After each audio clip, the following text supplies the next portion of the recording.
আমরা একটু মোলামুলি করলে দামাদামি করে ওরা রাজি হয়। প্রথমে আমাদের বলছে 200 টাকা, বলছে 100 টাকা যাবেন, তারা দিতে যায় না, পরে বলে ঠিক আছে উঠে। তো এইভাবে দামাদামি করে নিতে হয়।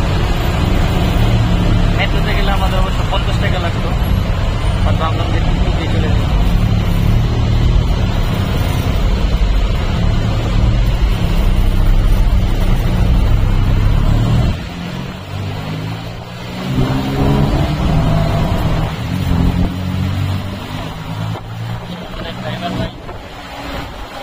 মোটামুটি ভালো স্পিড।